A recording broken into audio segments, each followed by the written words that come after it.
Nursing media ওয়াইফারি অধিদপ্তরের পরিচালক মাকসুরা নূরের পদত্যাগের দাবিতে রাজশাহীতে বিক্ষোভ মিছিল অনুষ্ঠিত হয়েছে। বুধবার দুপুর 12টায় রাজশাহী নার্সিং কলেজ থেকে এ মিছিল শুরু হয়। মিছিলটি রাজশাহী মেডিকেল কলেজ হাসপাতাল চত্বর ঘুরে আবারও নার্সিং কলেজে এসে শেষ হয়। এতে কলেজটির শিক্ষক ও শিক্ষার্থীরা অংশ নেন। এ সময় মাকসুরা নূরের পদত্যাগের দাবিতে নানা স্লোগান দেন তারা। পরে নার্সিং কলেজে সমাবেশ অনুষ্ঠিত হয়। এতে নার্সিং কলেজের শিক্ষক ও হাসপাতালের সিনিয়র স্টাফ নার্সদের মধ্যে nursing instructor Monirul Hasan Helal, nursing instructor Shahiduzzaman Shahin, nursing instructor Sulaiman Hossain, প্রভাষক আক্তারা বেগম ও বিএসসি তৃতীয় বর্ষের শিক্ষার্থী জহিরুল ইসলাম বক্তব্য দেন।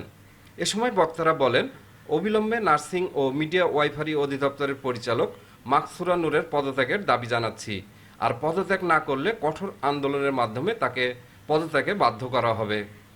সর্বোচ্চ পদে যে নার্সিং সমাজকে নেতৃত্ব দেবে এবং নেতৃত্ব প্রদান করে তিনি যদি তার অধীনস্থ কর্মকর্তা এবং কর্মচারীদের প্রসঙ্গে অশুভ আলোচনা এবং কথার মধ্য দিয়ে যদি ঘৃণিত প্রকাশ পায়, সেটা দুঃখজনক, কষ্টকর এবং এই প্রফেশনের জন্য কষ্টকর।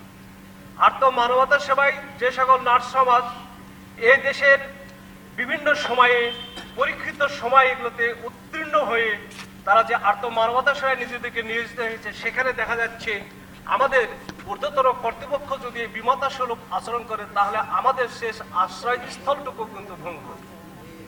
এই বিষয়গুলো সামনে রেখে যে নার্সিং সমাজ যে বিষয়ে ওনার পদত্যাগ চেয়েছে, রাজশাহী নার্সিং কলেজের সমস্ত কর্মকর্তা কর্মচারী, অত্তর ইনস্টিটিউটের নার্সিং কর্মকর্তা সকলেই আমরা এটাকে স্বাগত জানাই এবং ওনার পদত্যাগ প্রত্যাশা করি।